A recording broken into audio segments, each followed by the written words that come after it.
What is up everyone, and welcome to some more F1 24 driver career, and we're here for the final round of our Formula 2 season, and it is time for the Abu Dhabi Grand Prix.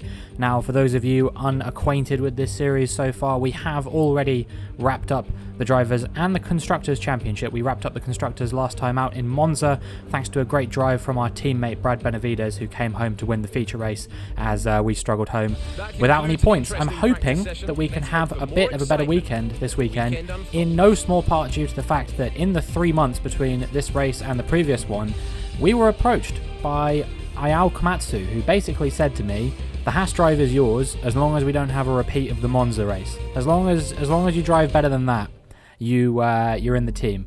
That's all he wants. He wants me to just have a clean race, you know, show my skills, bag some good points for the team, just have a good drive. He basically was like, yeah, if you're gonna be a liability, then we don't want you, but otherwise it's yours. So we know the target here today. We just have to have a nice clean race, and that of course starts with getting ourselves into a good position in qualifying. So we're going to do the best we can. Obviously you might have seen I showed the practice result, and pace was a slight concern there, but I'm not honestly too worried. I still think we can get ourselves into the top 10 here to allow ourselves to compete for both points in the sprint and the feature as well. And as you see, Martins has set a 136, I believe that was 136.6 or something like that. We're going to cross the line. It was a 136.3, my mistake. We've done a 136.4, so we're not too far off of Martins at the moment, but we are going to need a bit of improvement if we want basically any hope of getting pole position here. We are down in P4 at the end of our second flying lap, and you can see we didn't improve, unfortunately. We were about a tenth of a second off of our best time, so not too bad, but we crossed the line, so 136.5, and that is going to just be P4 for us. But that does mean that we will be starting in P7 for the sprint race, so we'll have a chance to score points in both races. The grid is set then, so that just leaves the race itself. Join us tomorrow where we'll be live with all the action, and until then, goodbye. Well, it's a good qualifying for Ayumu Iwasa there, who grabs P1. Brad Benavides, disappointingly, just by 5 thousandths of a second, misses out on being on sprint race pole, but he will have to start from P11 in both races as a result of that. And yeah, for us, we'll be starting P7 in the sprint, P4 in the feature. A good chance for us to grab, hopefully, you know, at least I would say sort of 10-15 points over the course of the weekend, and impress Ayao Komatsu enough to get ourselves into that Haas drive. So today, the sprint race, no pit stops, just full on pace. It's all about speed, daring, and sheer driving skill. What, I wonder, is in store for us today?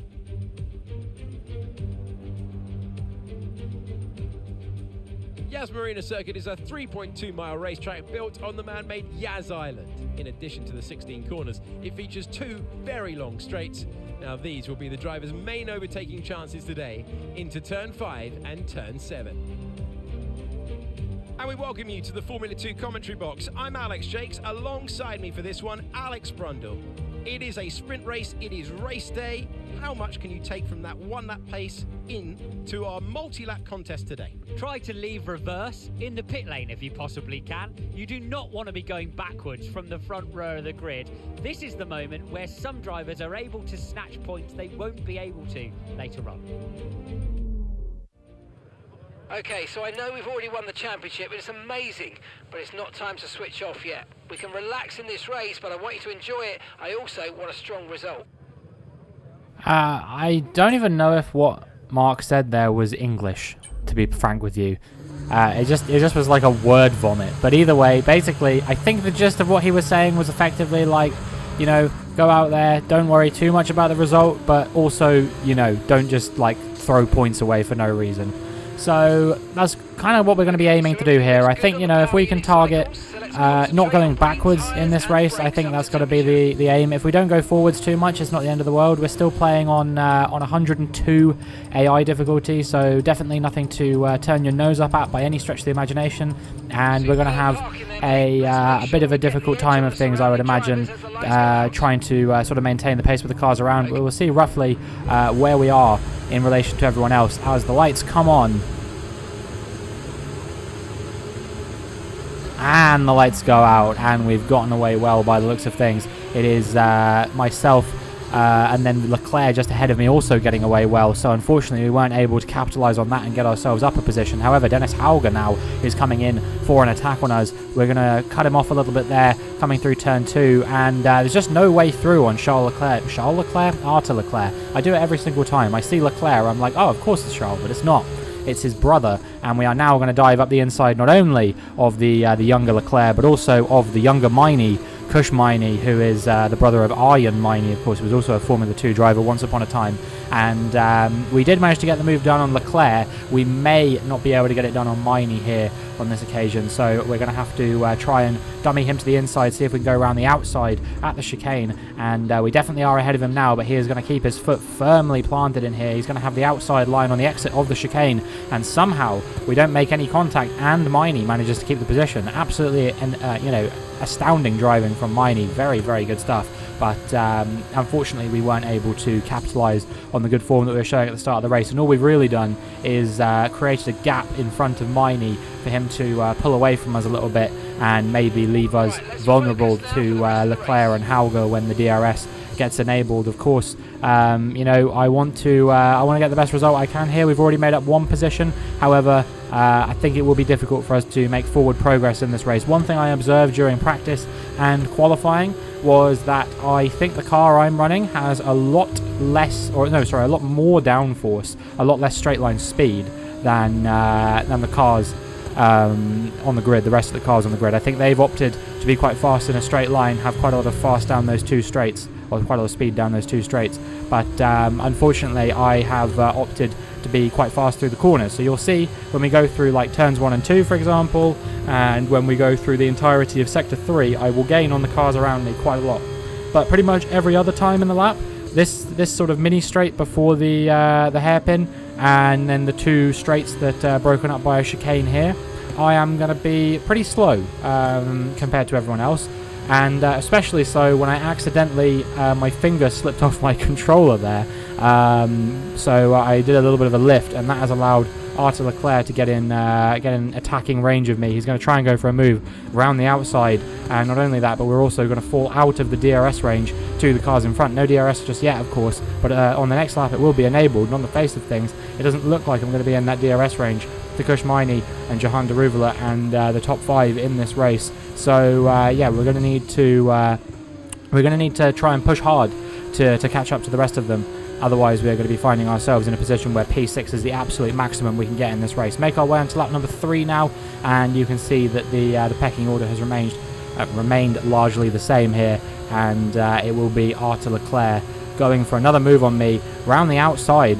Just about there was enough room for him to go through there. If there hadn't been, we probably would have made contact, but Leclerc has made his way through up into P6, and unfortunately I just don't possess the straight line speed to really go for any kind of move. Make our way onto lap number 4 here, and you can see that there is one of the cars in front of us actually who is peeling off to the side of the circuit. That is Frederick Vesti. Engine failure for him, and that will be the end of the sprint race for him, but we'll see if he can get a good result in the feature race potentially. That does promote us up back to P6 now at least, so that is something we could take away from this race. We've been set an objective here on lap number 5 to overtake Leclerc before lap number 8. It's not going to be easy to do because, like I said, that straight line speed is really hampering us right now. We can just about manage to sort of stay with him when we have the DRS to him, but the problem is that I just can't get close enough. I don't have the straight line speed to be able to get close enough to look for a move on Arthur Leclerc.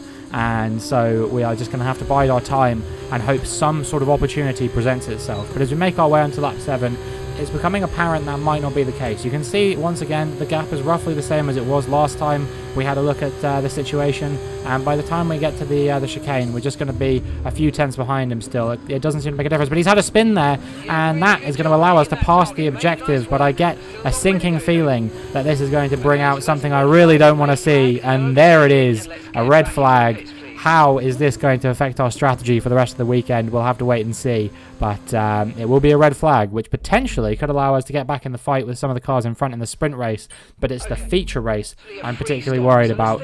They've put us on a set of soft compound tyres to the end of the race. This is not as bad as if they'd put us on another set of mediums, because it means that I will still have a fresh set of mediums for the feature race tomorrow. But we're going to have to see what we can do once again as the lights come on. And the lights go out as we switch here to the replay camera. It's Pourchaire getting away nicely from P1, and then it is Behrman and Daruvula and Miney, and then is myself up in P5 with Hauger for company now. He's looking for a move into the top 5 potentially, but I think we're going to hold him off around the outside. Not only that, but we also saw a very opportunistic move at turn 3 on Kush Miney, and somehow I've made my way up into P4, and before you know it, I am in a position where I might just be in the unlikely spot to challenge for a podium.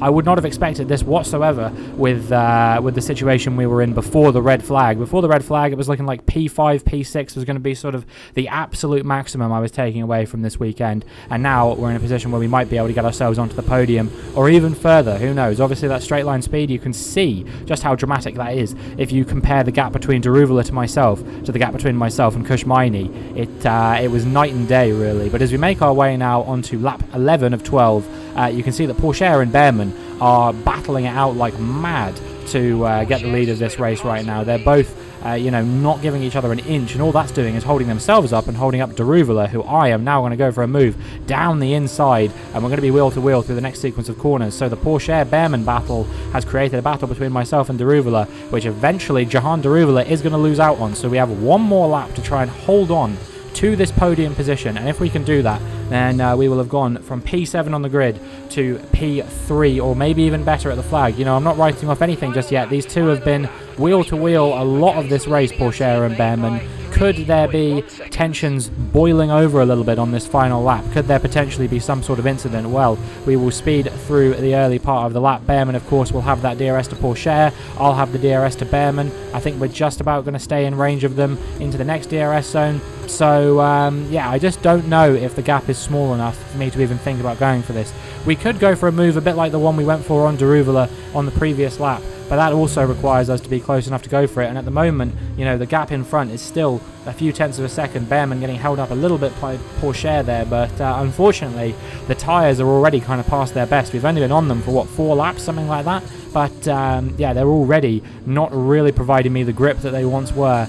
And so I think at the end of the day, we're going to have to just settle for this P3. But as we round the final few corners, this is beyond my expectation here today. I was just hoping to bide my time, grab some good points, and prove to Haas why I deserve to drive for them. I think we've definitely exceeded that expectation as we come to the line to take P3. Brilliant stuff from ART today. What a superb victory.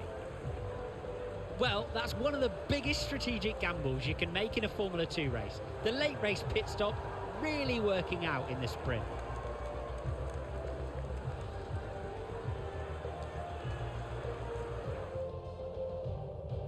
An amazing race today, and a very well-deserved one too. The team worked very hard to get exactly the right setup out of the F2 car that works for them, and the results speak for themselves. ARTGP winners today.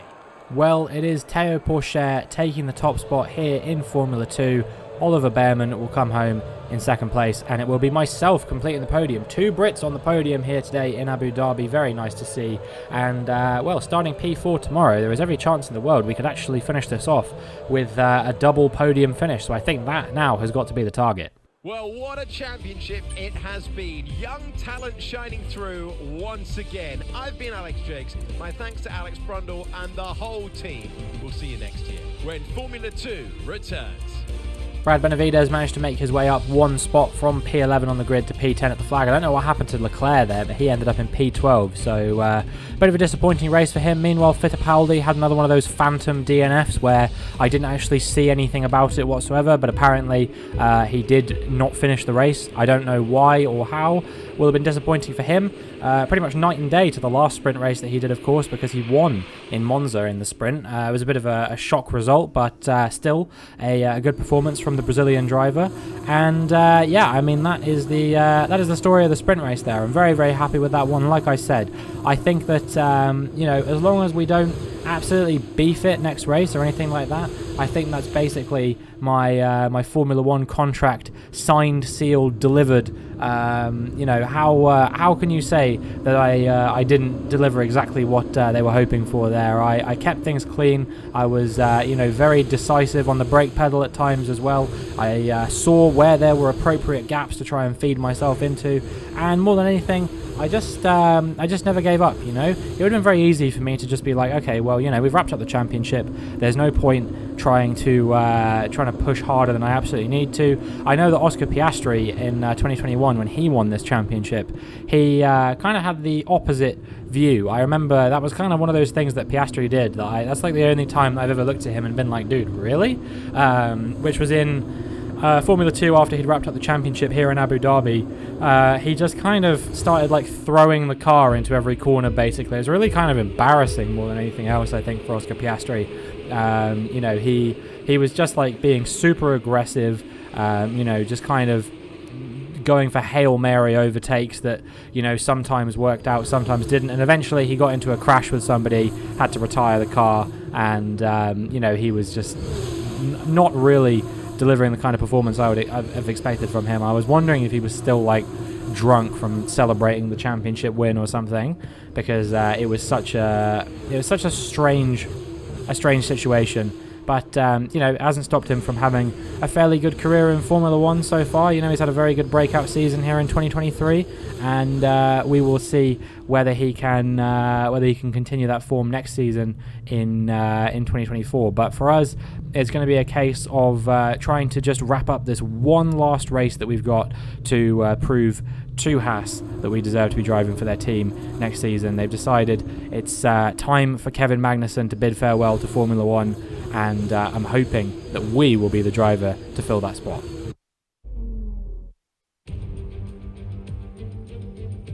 Welcome then to the United Arab Emirates. Our F2 drivers are on the grid, and we're moments away from lights out for the start of the Formula 2 Abu Dhabi race.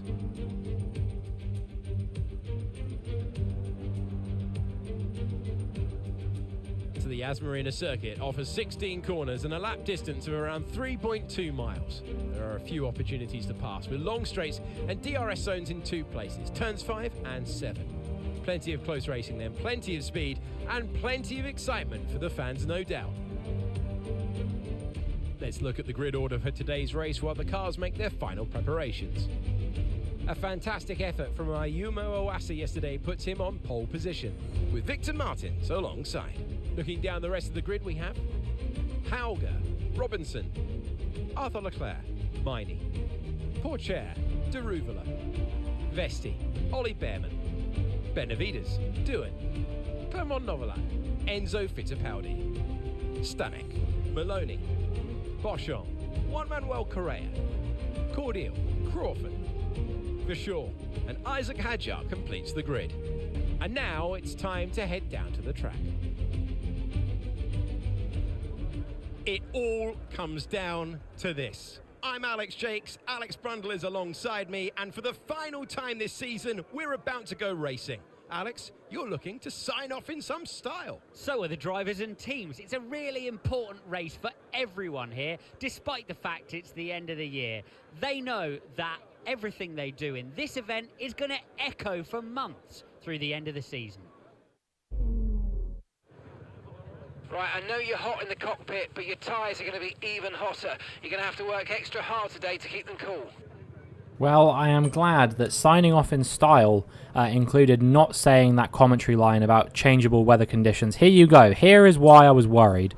And it's because now we have to basically take a set of medium tyres to absolute bursting point because we don't have a fresh set of soft compound tyres. We've got the tyres I used in qualifying, which have technically done 6 laps if you include in-laps and out-laps, which obviously, you know, we don't push as hard on those, but still they do take life out of the tyres. Or we have the set of soft tyres that I used in the sprint race, which I did 4 laps on. So that's probably the set of tyres that I imagine we will be going on to.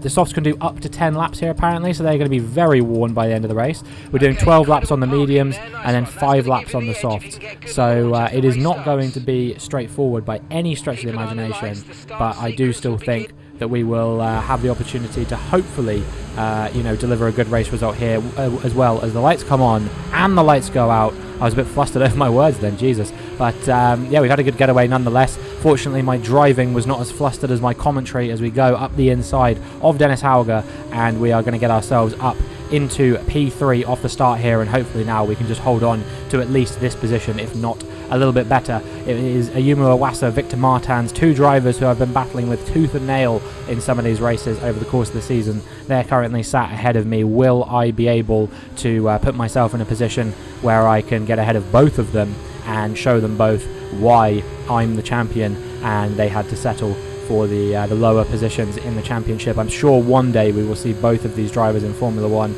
You know, they have both been exceptionally talented, but for now, I don't think that it will be their time. As far as I understand, there is only one spot opening up on that Formula 1 grid.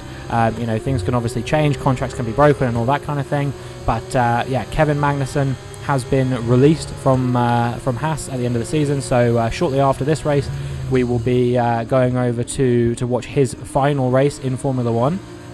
And yeah, as long as I don't bin it in this race under my own power or anything like that, we should find ourselves in a good enough position to get ourselves into Formula 1 and hopefully be able to stay there for many years to come. But yeah, all the other drivers who I suggested maybe potentially drop, like Sargent and Joe and all of these people, they have had their contracts confirmed for the following season, and now the only spot open will be at Haas. So as we make our way around the final corner onto lap number 2, we are going to have to try and just stay with these guys as best we can. You know, use the DRS to make sure nobody behind us can get ahead. And well, you may have seen briefly before I cut to the replay camera, there was a yellow flag, and this is why it is a Prema pulling off to the side of the road with an engine failure. Now you might look at this and go, well, surely this has got to be Oliver Behrman because Vesti had a retirement in the sprint. But you would be wrong. This is also Frederick Vesti. He's out of the race. Again, 2 DNFs in the space of one weekend,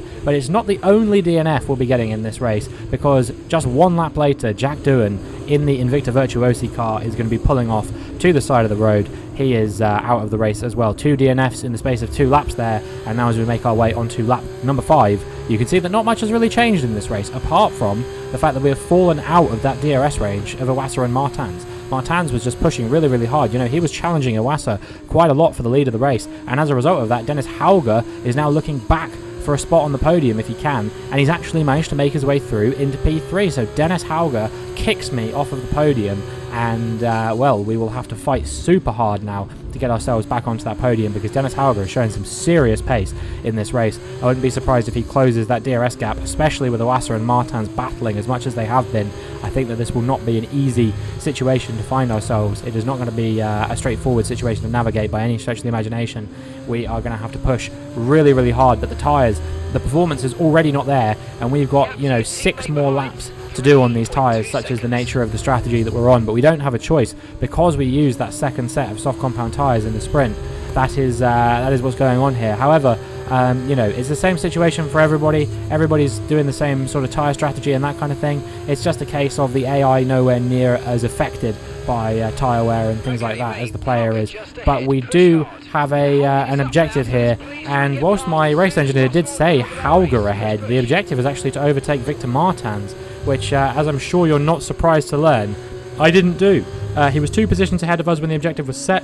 He's now 3 positions ahead of us at the end of this objective. So yeah, Victor Martins is looking good to win this race. Meanwhile, we're just fighting to get ourselves back into the podium. A bit of a strange objective there. Not sure why it completely ignored the existence of Dennis Hauger, but it did.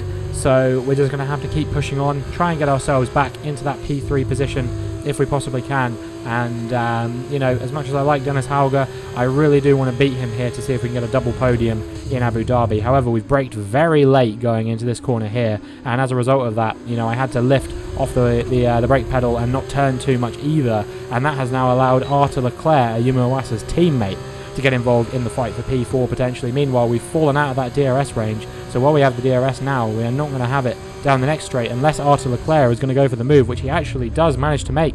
So we are down now into P5. This race is you know, not going the way I would have wanted it to go, to be honest with you. I was hoping that we would be able to get a podium here, and at the rate we're going, we're not even going to score double digits worth of points. We're going to be kicked out of the top 5. So we need to really drastically get our act together as quickly as we can. As you can see, there's still battling going on in front between Martins and Iwasa.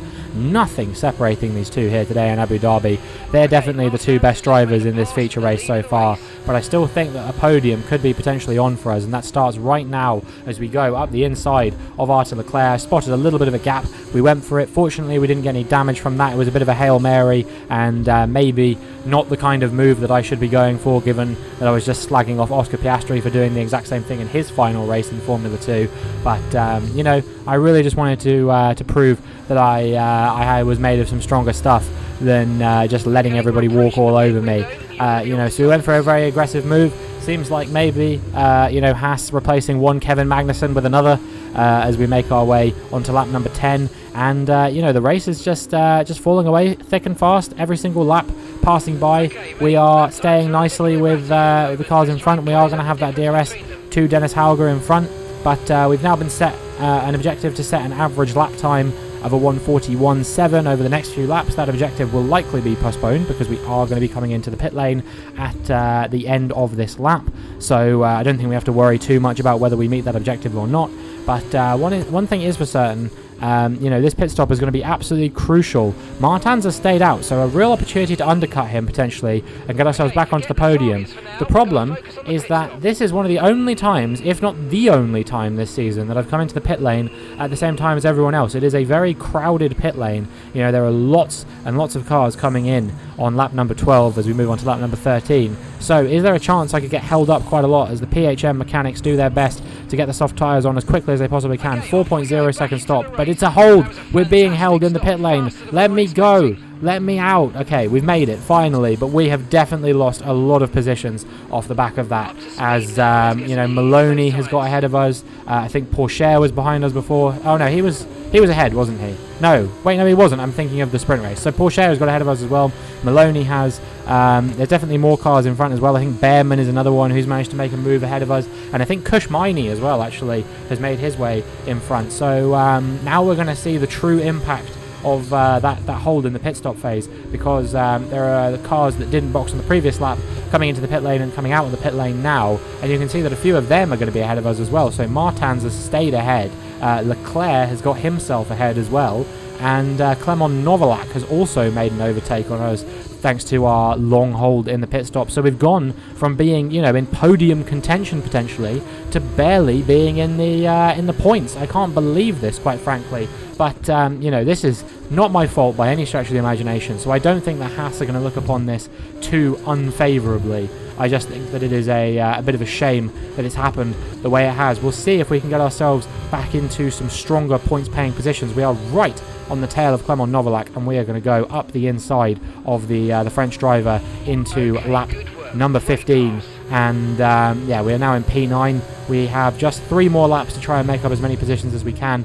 Realistically, I think the best we can do here is going to be about P5 or P6 if I had to guess, but even that might be a bit of a stretch as we come to the end of lap number 15. Once again, we are right on the back of a car in front of us, and we go up the inside of Zane Maloney there into the final corner on lap number 15. Moving on to lap number 16 now, just 2 laps left to go, and I think Maloney is actually going to look for a move back on us potentially into turn 1. Goes up the inside. We're going to be wheel to wheel through the next sequence of corners as we exceed track limits there. We can't do that again. That was our second warning of the race. We kind of sharply cut off Maloney a little bit there to make sure that he can't overtake us here.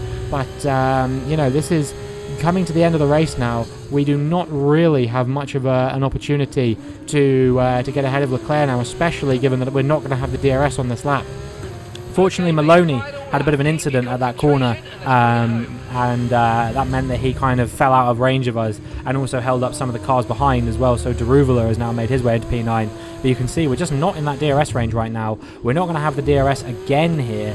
And yeah, I just couldn't make any more progress after that point. You know, the tyres were starting to go off a little bit. You have to remember they were like 5 laps old when I put them on, so it's not too surprising that they didn't really work out exactly how I hoped they would. But as we make our way into the final sector now, I think we've still done a professional enough job. You know, when we had that slow pit stop, we didn't let our head drop. We managed to make our way up a couple more positions in the race to recover some decent points. There's only going to be 4 points we're taking away from this race as opposed to the podium finish we should have had, but as we round the final corner, that's it. We will be confirmed as the Formula 2 champion as we take P8, and I am very, very happy with the season that we've had. You know, overall, it's been a really good one. We need to just remember that, have some perspective, not lose too much faith off the back of a difficult race, but just look bigger picture. Well then, that concludes another excellent race. Well, credits are rolling on the season, and they can really build on that. A satisfying way to go into next year with full confidence.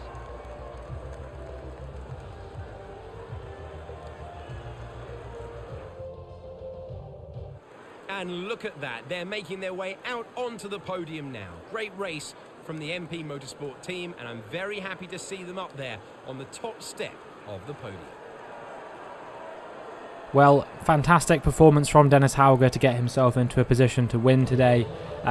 We got quite used to seeing this in F1 23. It's going to be a while before we see it again, I imagine, because I don't think he'll be in Formula 1 for the first few seasons, but he is flanked by Miney and Behrman, getting a second podium of the weekend, so it's actually a double podium for him instead. Well, what a year it has been, what a story we have seen. I've been Alex Jakes on the microphone, thanks to the whole team here. We'll see you next year when Formula 2 returns.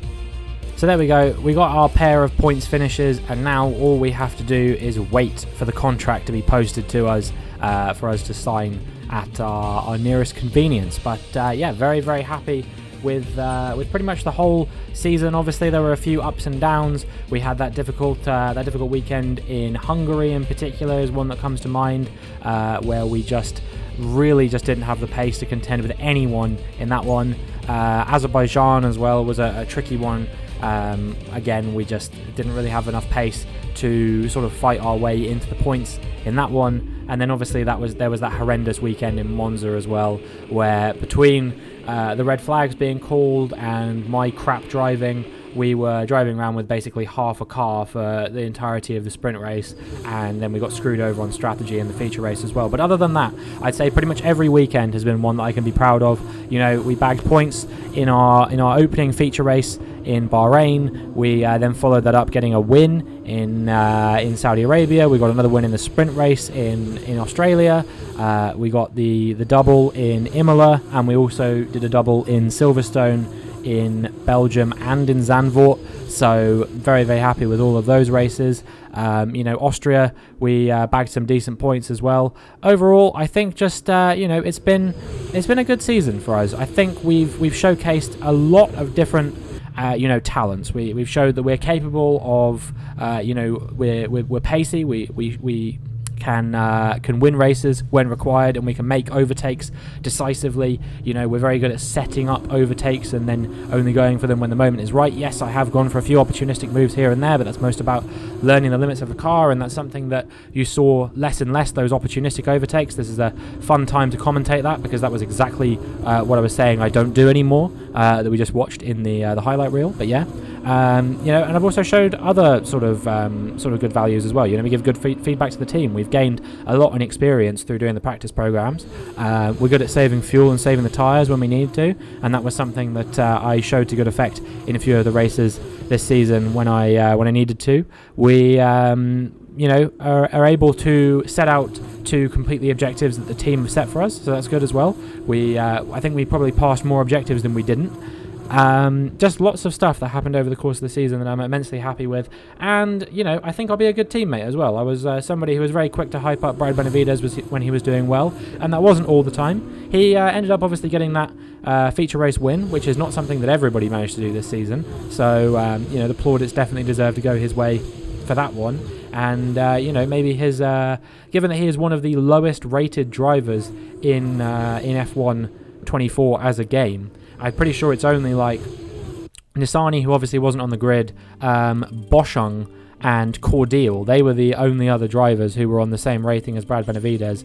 I think we can say that that Brad Benavidez comprehensively was better than those other two drivers, as our rating drops to 76, and you will not be surprised to learn when we go through the sort of breakdown of all of this rating stuff. That was because of a glitch more than anything else. So yeah, immensely frustrating. I really hope that they patch that one out quickly, because otherwise that is massively going to affect my ability to meet my rating targets in Formula One. You know, we're going to need to work extra hard to try and bolster basically every other aspect of my rating to counteract the problems we're going to have with the pace being 4 seconds supposedly down in the fastest lap every time. So yeah, hopefully they fix that one nice and quickly. Otherwise, that is going to be you know, something that is really going to hamper my progress in Formula One. We'll be doing one more Formula 2 video, which will be just a sort of highlights video like I do at the end of every season, of course. So keep an eye out for that one. We'll be doing some sort of end of season summary stuff in that one as well before we get into the first round of the Formula 1 season in Bahrain in the video after that one. But that is going to be it for this video. So if you enjoyed, please make sure you like and subscribe, and hopefully I will see you in the next one.